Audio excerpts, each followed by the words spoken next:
Bonjour tout le monde, ici Nancy pour Au-delà des mots. Écoutez, aujourd'hui, comme à chaque fois, j'ai vraiment une invitée spéciale, mais cette invitée-là, c'est quelque chose parce que vous la connaissez.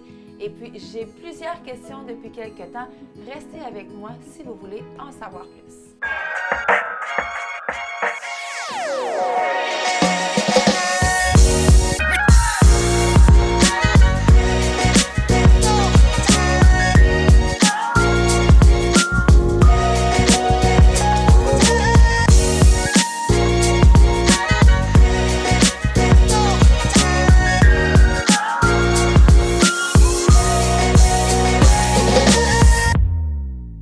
Thelma! Nance! Je suis tellement contente que tu sois là aujourd'hui depuis tout ce temps qu'on avait hâte de te revoir. On s'est donné le mot aujourd'hui, on est dans les mêmes teintes, nos esprits se rencontrent. Nos esprits se rencontrent.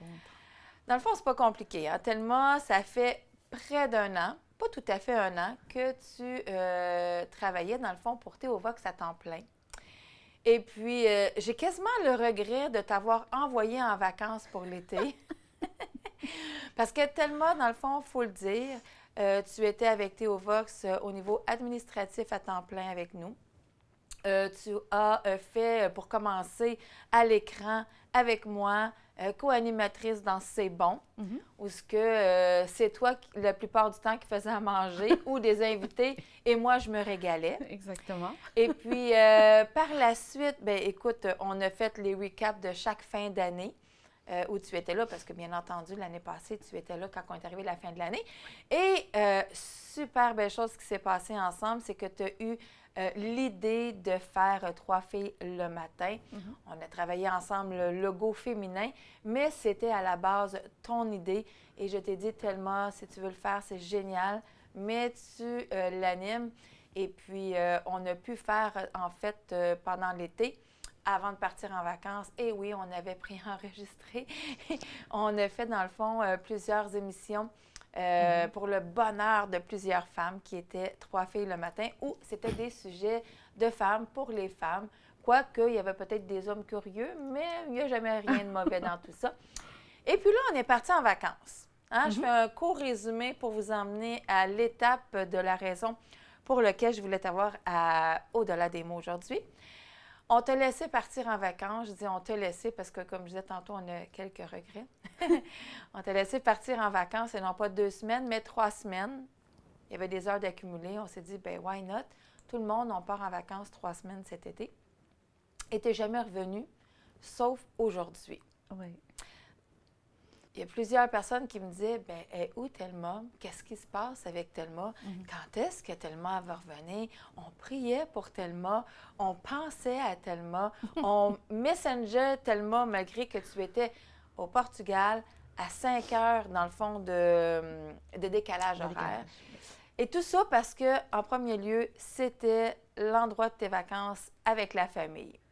Oui, exactement. Je voulais juste prendre le temps avant de commencer de te remercier, Nancy, pour cette belle invitation. Avec plaisir. C'est vraiment gentil à toi. J'aurais jamais pensé que j'aurais passé un au-delà des mots. Non, parce qu'on a décidé ça comme... Oui. Sans donner le pourquoi du comment de ce qui se passe dans ta vie. Exactement. Quand tu nous en as parlé, j'ai dit, bien, écoute, tu ne peux pas partir comme ça, il faut que tu fasses un au-delà des mots.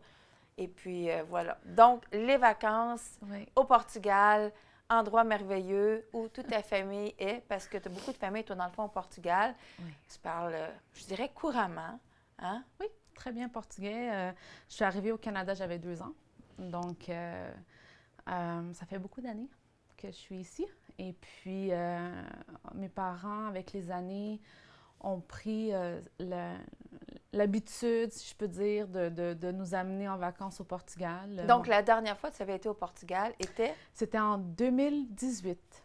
Ah! Puis après ça, on était supposé d'aller en 2019, ça n'a pas donné. Puis après ça, on voulait aller en 2020, puis après ça, on sait qu'est-ce qui s'est passé. On sait qu'est-ce qui s'est passé, qu'on n'avait plus le droit de sortir. Oui, ça faisait 4 ans que j'y allais pas.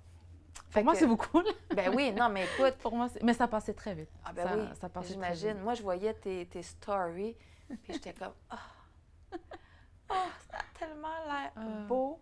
est bon d'être là. Ouais. Maison près de la plage, je ne sais pas, sur le bord de la plage. En tout cas, c'était... Mes parents, oui, ils ont une maison. On a un village. On habite dans un village. Et dans le village, il y a peut-être 1000 habitants, tout au plus.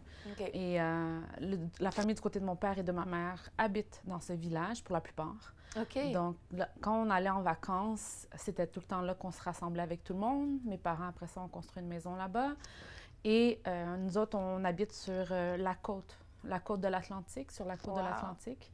Ouais, donc, on est bordé d'une dizaine de plages proches de la maison. Puis c'est vraiment beau. Il y a une belle température, une belle ambiance. Bien là. Puis, en tout cas, la température qui s'en vient ici au Québec, on serait tous bien, j'imagine, par là-bas. oui, c'est pas la même chose. C'est pas la même Mais chose. moi, j'ai jamais été là. OK, j'ai jamais été de toute façon en Europe. Mais c'est un désir, éventuellement, un jour où j'aimerais. Mais je me souviens que quand toi, t'es partie, puis que là, on voyait tes stories et tout ça, mais je me souviens qu'avant que tu partes, on a dit, ben là, tellement, tu vas probablement avoir le goût de rester là-bas. Et je me souviens que tu as dit, non, non, non, c'est pas dans mes plans. Dieu a pas mis ça sur mon cœur. Vous avez prophétisé sur ma vie avant de partir, sans m'en rendre compte. Oui, c'est ça. Là, tu viens de dire le punch. OK. Mais dans le fond, pour vrai, là, tu avais dit que c'était pas dans tes plans. Non, c'était pas dans mes Dieu plans. t'avait pas montré rien par rapport à ça. Sauf que tu savais un jour, tu avais dit, tu ressentais qu'un jour, Dieu était pour t'emmener vers là. Exactement. Mais tu savais pas quand et comment, et c'était certainement pas cette année. Exactement. Tu es parti en vacances, tu en as profité. Une petite erreur que tu as faite qui, nous, on croyait que c'était une erreur, dans le fond, mais je crois qu'il n'y a pas d'erreur avec Dieu. Une petite erreur qu'on croyait qui a fait en sorte qu'il s'est développé en autre chose. Tu as ce qu'on appelle une carte verte. Oui, ben, c'est une carte de résidence permanente parce que moi, je suis de nationalité portugaise et non canadienne. OK. Donc, ceux qui habitent au Canada, ils sont résidents permanents. Et puis, cette carte, je l'avais à jour à la maison. Oui.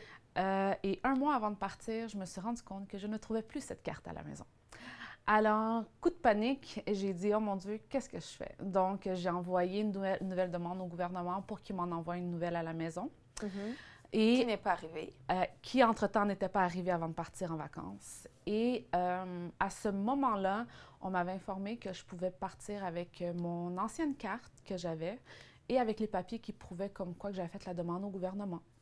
Et donc, j'ai eu la conviction de partir comme ça et je suis partie en vacances avec la famille. Puis après ça, ben, on est resté 3 semaines au Portugal. 3 semaines merveilleuses. 3 semaines merveilleuses de vacances avec la famille. Et au mois d'août, je suis arrivée à l'aéroport de Lisbonne. J'en ris, mais cette journée-là, j'en pleurais, OK? Ah oui, j'imagine. Je suis arrivée à l'aéroport de Lisbonne. Parce que tu étais avec tes parents, mais avec ton garçon aussi. Oui, mais cette journée-là, je partais avec mon fils parce que mon beau-frère et mon père étaient déjà de retour au Canada. OK. Et ma mère et ma soeur et ma nièce partaient une semaine après nous. OK. Donc, cette journée-là, ou plutôt, non, c'est mon beau-frère et mon fils qui partaient avec moi cette journée-là, excusez-moi. Puis, on est arrivé à l'aéroport et j'arrive là-bas. Madame, votre carte de résidence permanente, s'il vous plaît. Bien, j'ai ici les papiers qui prouvent que j'ai fait la demande au gouvernement. Et j'ai ici mon ancienne carte avec moi. Et puis, ils m'ont regardé, bien, je suis désolée, mais vous n'allez pas pouvoir quitter avec... Quelle tristesse! Ah, cette journée-là, j'ai pleuré ma vie. Oui. Mais j'ai pleuré parce que c'était surtout pour mon fils. Ben oui. Parce que là, je devais faire un choix L'école, hein, commençait l'école aussi, oui, exactement. Donc, je devais faire un choix à ce moment-là. Qu'est-ce que j'allais faire avec mon fils? Puis juste le fait de penser que je allais rester là-bas et qu'il allait devoir partir sans que j'aie préparé quoi que ce soit pour son retour, c'est plus ça qui m'a stressée cette journée-là. Donc, en l'espace de... On est à l'aéroport et quand j'ai décidé de le laisser partir avec mon beau-frère, mon fils, on est venu pour rentrer sa valise, dans le fond. Oui.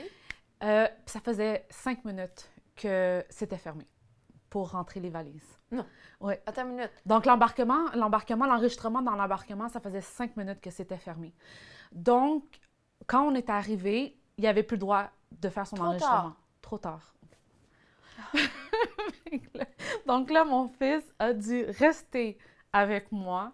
Je n'ai pas pu le renvoyer avec mon beau-frère. Excuse-moi, Thelma, je comprends que tu as pleuré parce que ton fils ne pouvait pas, mais là, j'imagine que c'est Il n'y avait pas de raison de pleurer, là. Non, C'était mais une à autre ce semaine, moment-là, j'ai comme senti un relâchement. un relâchement. J'ai dit, OK, Seigneur, il va rester avec moi, il n'y a pas de problème.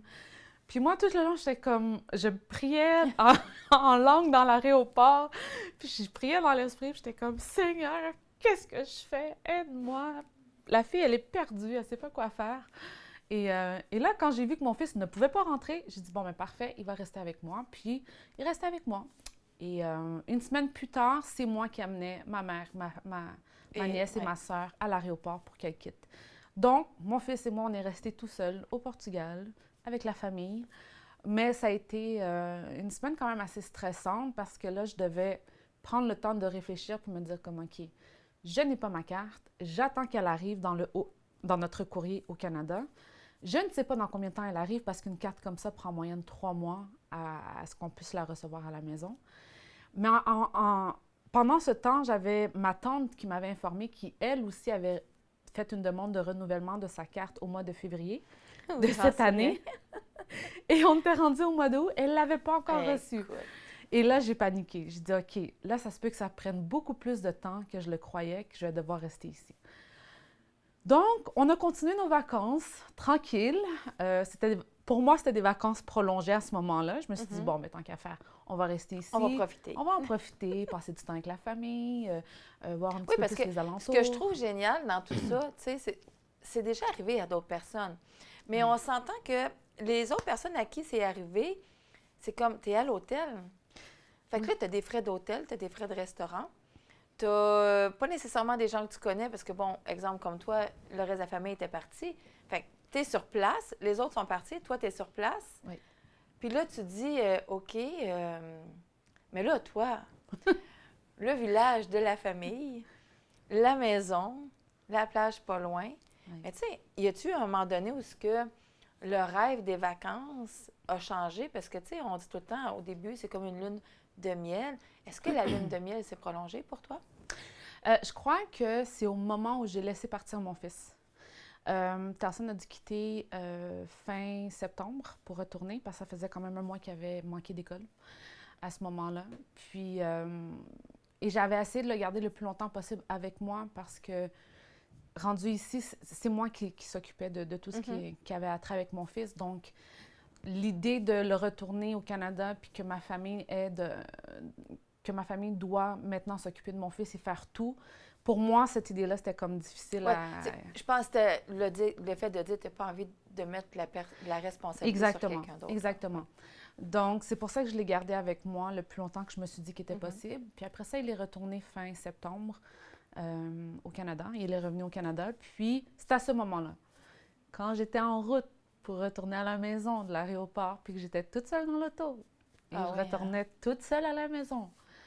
Je pense que c'est là que ça fait comme, OK, wow, je suis toute seule là.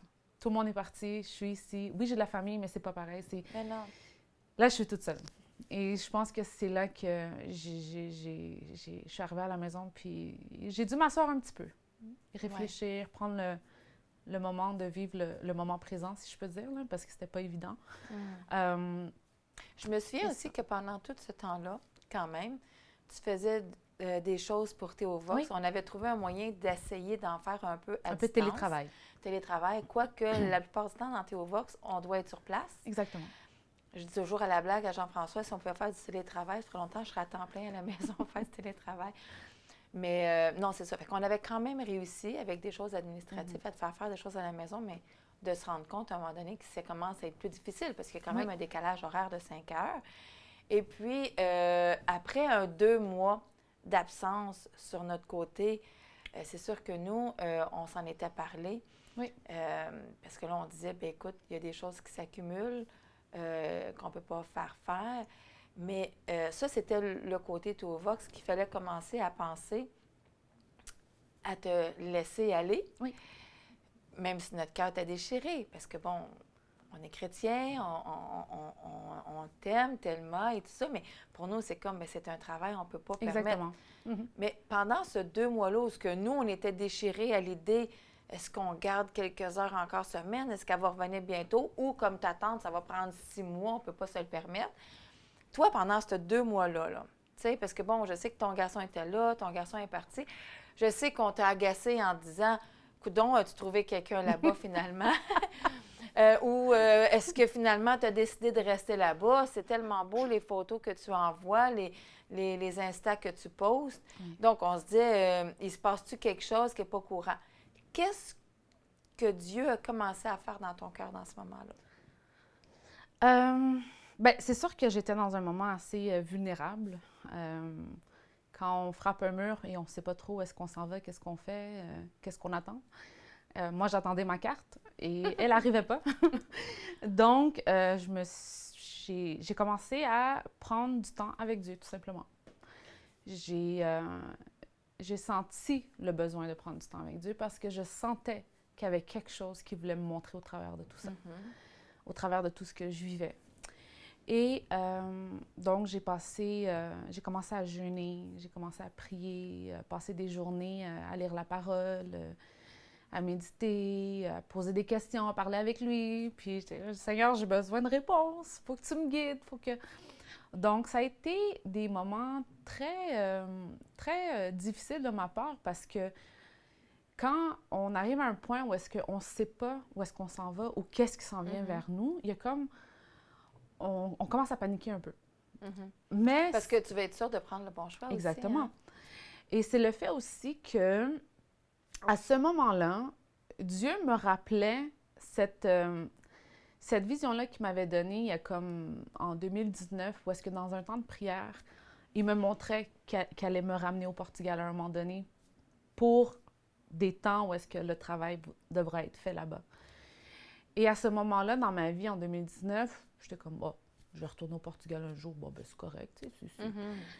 Mais là, après ça, quand j'ai passé ces moments-là avec Dieu ces derniers mois, puis qu'il me remettait ça à l'esprit, c'est là que j'ai commencé à, OK, tu sais, qu'est-ce que tu veux faire? Est-ce que c'est le moment? Est-ce que ce n'est pas le moment? Qu'est-ce que je fais? Où est-ce que je m'en vais? J'ai pas d'emploi, je suis ici sans rien.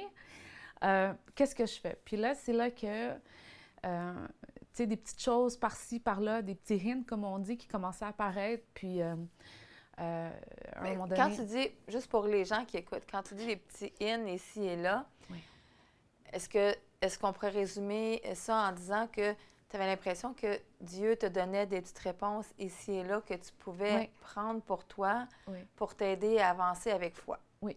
Bien, en premier, c'était le Saint-Esprit. Tu sais, je sentais qu'il y avait une conviction qui commençait à s'installer en moi. Oui. Après ça, quand j'étais là au mois d'octobre, je suis tombée malade. Je pense que c'était bien la COVID que j'avais attrapée aussi. Je suis restée 2 semaines au lit, vraiment malade. Et après ce moment-là, mon père est rentré à l'hôpital parce qu'il avait eu une pneumonie. Donc, il est resté quelques jours à l'hôpital.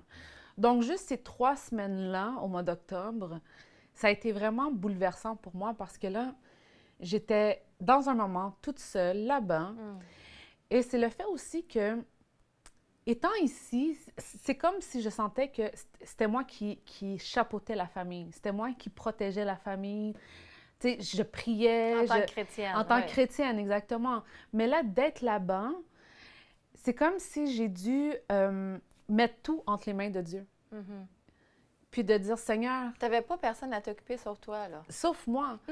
Mais c'est de savoir comme, OK, mon père va pas bien, on est dans une phase, je peux rien y faire, je peux juste m'appuyer sur toi, avoir la foi que tu vas pouvoir prendre soin de ma famille et tout. Donc, ça aussi, pour moi, ça a été un moment très vulnérable. Parce que là, je me suis rendu compte comme, OK, c'est quoi la vraie signification de mettre tout entre les mains de Dieu? J'ai dû mettre mon emploi entre ses mains, mes finances entre ses mains, ma famille entre ses mains, mon avenir entre ses mains. Ça a été un moment où est-ce que j'ai dû vraiment mourir à moi-même. C'était plus qu'est-ce que moi je voulais faire à ce moment-là, c'est Seigneur, qu'est-ce que toi tu veux faire avec moi? Et j'ai besoin de le comprendre. Tu sais, montre-moi. Et là, après ça, fin octobre, je parle avec ma tante qui, elle, est la seule chrétienne du côté de mon père. Parce que du côté de ma mère, je suis la seule qui est sauvée avec mon fils. Donc, du côté de mon père, elle est la seule qui est sauvée avec moi et mon fils. Et donc, elle, ça a été comme vraiment un appui pour moi tout le long que j'étais là. Ça a été... tu sais, Dieu pense à chaque petit détail. Hein. Et il faut au moins une personne. Il te fallait au moins une personne. Une personne. Et puis, elle était là, puis elle me parlait, puis elle priait pour moi, puis on allait à l'église ensemble, à son église à elle qui était là-bas. Et donc, ça a été vraiment un bon support. Puis, j'ai dit, je vais devoir commencer à trouver un emploi tant qu'à être ici. Je peux rien faire. Je peux pas faire plus que ce que je fais présentement avec ma situation, mais au moins, je vais me trouver un emploi. OK. Puis tu as droit. Parce que même si ça fait longtemps que tu n'as pas été, tu n'es pas une touriste là-bas. Non, je suis portugaise. Je peux travailler là-bas. Donc ça, il n'y avait aucun problème. Au moment que je lui ai dit ça, elle me parle de Patricia. Et je dis, bon, ben, c'est qui Patricia? Puis elle m'explique, ben, Patricia, elle est directrice. Elle est directrice d'un resort résidentiel privé qui est à 20 minutes de chez moi. Bon, je dis, OK, ben, mais moi, entre-temps, je me suis dit, bon, ben, je vais préparer mon CV. Je vais devoir, le mettre en portugais, le préparer, puis tout ça. Puis, dans l'idée que, là, je vais devoir faire des démarches pour me trouver un emploi.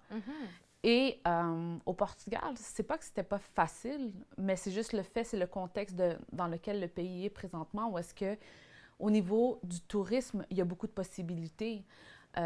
Mais si on veut un emploi, où est-ce que c'est, comment je peux dire ça, bureautique ou des choses comme ça, je pense que si on va plus vers la ville, Lisbonne, la capitale, les grandes villes, c'est là où est-ce qu'on trouve des plus...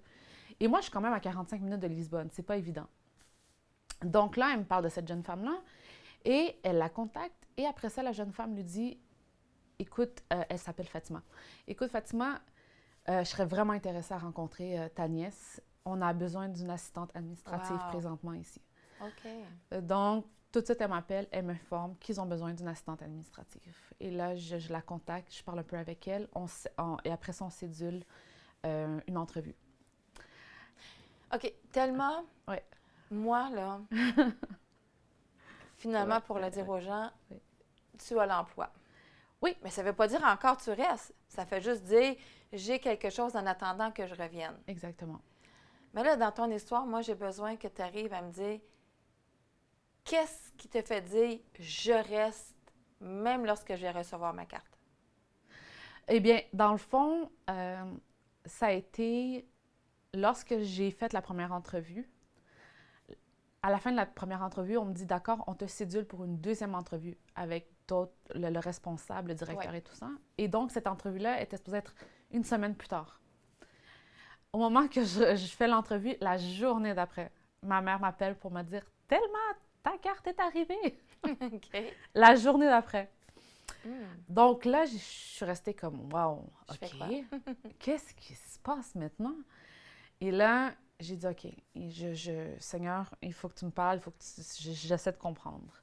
Est-ce que tu en avais parlé avec tes parents un peu ou ça va même Oui, pas? Oui, mes parents savaient très bien tout ce qui se passait. Tu te demandais encore, Seigneur, tu veux que je reste ou tu veux que je parte? Tes parents savaient ça, mais il n'y avait pas encore de décision. Exactement. Okay. Mais c'est juste que je pense que c'était plein de petits événements qui se sont passés au courant de ces mois-là où est-ce que, par exemple, moi, je savais vite, mais j'ai une auto que j'ai louée et ma location terminait en 2024. OK.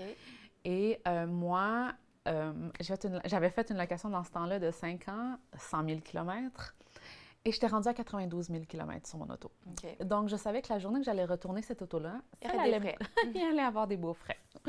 Et donc, déjà là, l'auto, pour moi, mon auto, je savais déjà que si un jour, il fallait que je parte ou que s'il arriverait quelque chose, que mon auto serait un problème pour moi. Oui. Entre-temps, pendant que j'étais au Portugal, j'ai mon cousin qui m'appelle. Il me dit tellement... j'ai su que... il me dit tellement... il me donne l'information qu'il a commencé à travailler là où est-ce que j'ai fait la location de mon auto.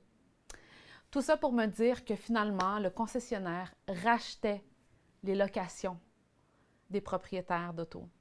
À qui ils rachetaient les locations des gens parce qu'ils avaient besoin d'auto en inventaire pour pouvoir les vendre. Wow. Donc, non seulement... Tu n'as eu rien à faire. J'ai eu rien à payer, mais en plus de ça, on me payait pour que je puisse leur redonner leur auto. Wow. Alors là, ça sonnait vraiment une grosse cloche. J'ai dit, OK, Seigneur, tu es en train J'ai pas de frais, mais au contraire, eux autres me payent des frais. Eux autres me donnent un chèque Oui, c'est ça. pour que je me débarrasse de leur auto. Wow. Et là, quand j'ai cliqué avec ça, je suis partie à rire. J'ai dit, non, Seigneur, ça se peut pas que tout ça est en train d'arriver comme ça. Fait que là, il y avait plein de petites histoires comme ça Oui. qui t'ont aidé à prendre une décision. Il y avait aussi le fait que quand je suis restée là, c'était la première fois que je restais aussi longtemps au Portugal. J'ai pu voir le train de vie des gens, Oui. comment ils vivaient, leur... Tu as pu genre- avoir les deux pieds sur terre un peu. Exactement. Là. Oui. Et à ce moment-là, ça m'a beaucoup parlé aussi parce que je me souviens que moi, j'aidais beaucoup... dans le village, ils faisaient souvent des grandes fêtes où est-ce qu'ils Oh! servaient... Ouais, Oh, wow! où est-ce qu'ils servaient aux tables, les soupers Des ou les dîners. potlucks, là. Un petit peu plus gros que ça. Et C'est un village de combien? 1000 personnes à peu près. Wow, Sauf que OK. l'affaire, c'est que tous les villages alentours se connaissent. Donc, quand il y a une Un fête, party à quelque tout le part, monde vient. tout le monde vient. OK. Alors, moi, à ce moment-là, vu que j'étais à la maison, je me suis offert de les aider à servir aux tables. Et une journée, ils ont fait un anniversaire là-bas il y avait comme un centre pour les personnes âgées, juste à côté. OK. Et à chaque année, ils célèbrent l'anniversaire de ce centre-là. Et cette journée-là, on était là pour célébrer. Donc, il y avait plusieurs personnes âgées. Durant la soirée, je parlais avec une collègue et il y a un monsieur aveugle qui est sorti un aîné aveugle qui est sorti des toilettes. Et il a mis son pied au mauvais endroit. Donc, il a déboulé 14 marches. Oh, my, OK. Quand il est tombé en bas, il s'est tout ouvert la tête ici. Donc, il a commencé à saigner. OK. Donc, tout de suite, on est allé courir vers lui. On a appelé les ambulances. Il y avait une ambulancière qui était sur place aussi. Mais le premier réflexe que j'ai eu, ça a été de me mettre à côté de lui, de mettre mes mains sur lui, puis de commencer à prier pour lui. Donc, pendant 1 heure de temps, il était là par terre, le temps que tout le monde arrive. Puis pendant 1 heure de temps, je priais pour lui. À ce moment-là, quand j'ai vu ce monsieur-là qui avait pratiquement 85 ans, aveugle, par terre, j'ai juste senti la présence de Dieu m'envahir. Puis, j'étais là, je priais dans l'esprit, je priais, j'essayais de quand même, je voulais pas non plus que les gens me regardent, puis qu'est-ce qu'elle fait là? Donc, je priais tout bas aussi sur lui, mais à ce moment-là, c'est là que Dieu m'a vraiment saisi et qui m'a montré, regarde ma création. Elle est en train de mourir sans même me connaître vraiment. Wow. Et là, ça, j'ai commencé à pleurer. Devant tout le monde, j'ai commencé à pleurer. Les gens me regardaient. Pensais que c'était pour lui, ému de compassion. Mais moi, c'est parce que Dieu est en train de me parler sur qu'est-ce qui se passe. Dieu est en train de me révéler son cœur. Et là, ça a vraiment comme cogné à l'intérieur de moi. J'ai dit, oh my God. Et au Portugal, c'est un beau pays pour vivre. Mais c'est un pays comme tous les autres. Où est-ce que mais il y a des positif, besoins. Il y a du négatif. Il y a des besoins à répondre. Il y a des gens qui ne vont pas bien. Et donc, cette partie-là a commencé à me toucher beaucoup pendant que j'étais là. C'est là que j'ai réalisé, OK, Seigneur, il y a un travail à faire ici et je ne vois pas tes ouvriers le faire présentement. Oui, il y a des églises chrétiennes là-bas. Ce sont des églises baptistes. Donc, en même temps, il y a certaines révélations que ces églises-là n'ont pas et qui fait que malheureusement, j'ai l'impression que le peuple n'est pas pris soin de la façon qu'il devrait être pris soin. Moi, c'est ce que j'ai constaté pendant que j'étais là. Et là, c'est là que ça a comme tout chamboulé mes idées, ma façon de voir les choses et que je me suis dit, OK, Seigneur, il y a un travail à faire ici. Et là, j'ai eu la conviction. Puis, comment tu l'as annoncé à tes parents? On se parlait pratiquement tous les jours. Donc, peut-être que tes parents le savaient avant toi. Ben peut-être. Mais je pense qu'à un moment donné, de ce que j'avais compris, c'est qu'à un moment donné, ma mère avait eu une conversation avec mon père, puis mon père lui a dit, écoute, ta fille, elle a 36 ans. C'est peut-être son temps maintenant de partir à l'aventure, puis de faire sa vie ailleurs, malheureusement. Mais on peut rien y faire, tu sais. Et à la fin de la journée, c'est ça aussi, je pense souvent à David et Goliath. David, c'était un berger. Mais pour que David puisse Fasse marcher le vers chemin, la royauté. la royauté, Goliath a dû venir Mhm. et chambouler. Et Mhm. il y a eu un combat qui s'est fait. Donc, pour que David puisse aller vers la royauté, il a dû laisser sa zone de confort. Ah, ça, c'est sûr. Il a dû combattre Goliath pour continuer par après. Donc, et moi, c'est la même chose que je sentais, c'est que j'étais dans ma saison où est-ce que je devais laisser ma zone de confort, je devais laisser le David étant berger en moi et je devais m'avancer et aller vers Des nouveaux horizons. des nouveaux horizons, oui. des nouvelles conquêtes, dans Oui. le fond. Mhm. Moi, je te dirais, Thelma, parce que, bon, si vous avez bien compris l'histoire, c'est que Thelma va nous quitter. Oui. Malheureusement, mais heureusement, hein, parce que le plus important, c'est d'écouter ce que Dieu nous demande de faire, nous demande où aller, que d'écouter les amis ou les gens qu'on aime beaucoup. Oui.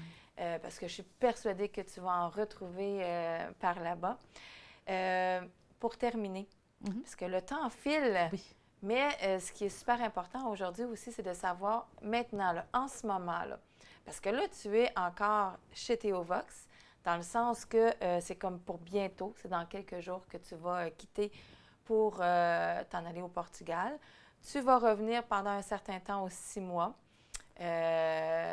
Ton garçon, éventuellement, va te suivre aussi. Maman ne laissera pas garçon en arrière. Mais dans les plans que Dieu t'a donnés, je sais qu'il ne nous montre pas nécessairement Dieu ce qui va se passer dans 2 ans. Il nous montre petit peu par petit peu, parce que sinon, on aurait peur. Mais là, dans les plans, prochainement, je sais qu'on en a parlé un peu, mais pour qu'on puisse le dire aux gens, parce que même de loin, dans le fond, tellement tu vas rester collé à nous. Exactement. Mais Comment?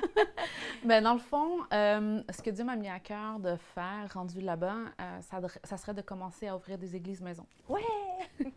Et donc, ça, c'est ce qui est ressorti le plus de toute cette aventure-là. De commencer à faire le travail, son travail là-bas, Oui, parce et que d'établir... le Saint-Esprit, là, il fait partie de toi, là. Oui. Fait qu'il faut qu'il agisse à quelque part. Il faut que tu montres que le Saint-Esprit habite en nous, puis qu'il nous parle, puis que Dieu... Tu sais, on parle tout le temps de la Trinité, hein, pour ceux qui ne savent pas, Trinité, Jésus, Dieu et le Saint-Esprit. Yes. Donc, toi, tu dis, écoute, le Saint-Esprit, on l'emmène sur place, dans les villages. On Et va puis, commencer à faire les églises. à faire des églises, à mettre sur pied des églises maisons. C'est sûr que c'est le début. Donc, les débuts, c'est toujours un petit peu plus... on apprend à gérer beaucoup de choses. Ben oui. Mais... Oui, parce que toi, dans le fond, tout ce que Théovox en ce moment a fait, les hub house, dans le fond, Exactement. tout ce qui sont dans les hub house, ce sont les églises maisons, tout est en français. Toi, tu dois déjà commencer le travail par remettre tout en portugais, En dans le fond. portugais, exactement. Et puis par la suite, ben, tu sais, comme moi, Jean-François me faisait rire, parce que quand on racontait notre témoignage, quand on est parti à Rimouski, où, OK, c'est pas 5 heures de décalage, mais c'était quand même 5 heures de route. OK? On connaissait pas personne.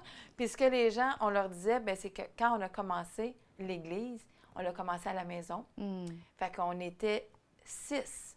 On était moi, Jean-François, moi, tous les 2 ensemble. Donc, on était 6. Et le Saint-Esprit, 7. Donc, c'est peu dire, mais je veux dire, juste en commençant comme ça, en rencontrant des gens, on s'en est parlé, Oui. on va rencontrer des gens, on les emmène à la maison, on prend un café, puis quand on est rendu avec quelques personnes, après ça, on essaie de dire à ces gens-là, est-ce que c'est possible qu'on se rencontre tous ensemble, puis qu'ils se développent une belle amitié? Exactement. Et je pense aussi c'est le fait que c'est là que je réalise comment que Dieu m'a préparé cette dernière année pour qu'est-ce que je vis et qu'est-ce que je m'apprête à vivre. Et c'est là comment qu'on se rend compte comment Dieu est incroyable. La moindre petit détail, il va le penser, il va le calculer comme il faut, il va le préparer pour notre vie, pour l'appel qu'il a pour nous. Et donc, d'avoir vécu cette dernière année et demie avec vous autres, avec toute l'équipe de Théovox, les églises maisons, ben, moi, ça m'a vraiment permis de me préparer et d'être plus confiante, en confiance avec moi-même, de « OK, je suis bien équipée maintenant. On m'a bien préparée, on m'a bien équipée. » sans même savoir qu'est-ce qui s'en venait. Mais non, c'est ça. Et là, maintenant, je repars et j'ai une belle équipe qui va continuer à être là avec moi. Donc, Et qui sait, peut-être que la belle équipe pourra te rendre visite à un moment donné. La porte, elle est ouverte. Et c'est comme je disais à Jean-François, c'est pas un travail d'une seule personne. Quand on s'en va conquérir des nouveaux territoires, c'est un travail d'équipe. Il faut de la prière. Il faut de la prière, il faut beaucoup de consécration, beaucoup de temps avec Dieu et beaucoup d'amour aussi. Parce qu'on s'en va vers un endroit où est-ce que les gens ont des besoins, les gens ont besoin de connaître qui est Jésus. Et à la fin de la journée, c'est l'amour de Jésus qui nous a changés, qui nous a amenés, saisis exactement. Donc, c'est cet même amour-là qu'on se doit maintenant de partager avec les gens. Et donc, à la fin de la journée, je crois que je m'en vais vers une belle aventure, sincèrement. Yes. Oui. Merci tellement. Merci. Vraiment, je suis tellement contente que tu aies pu dire aux gens à la maison et surtout à ceux qui connaissent tellement ce qui s'est passé dernièrement dans ta vie, qui est magnifique, et ce qui s'en vient surtout. Donc, restez en prière avec Thelma. On la garde près de notre cœur. On va continuer à faire des formations aussi en ligne et tout ça. Donc, Thelma va revenir encore parmi nous. Et qui sait, parce que là, juste pour terminer, 3 filles le matin, ce n'est pas fini. On a des choses en tête. Restez avec nous parce que oui, il y a au-delà des mots, oui, il y a de la louange, mais 3 filles le matin va rester et on vous revient avec des belles surprises très prochainement. Merci. Merci.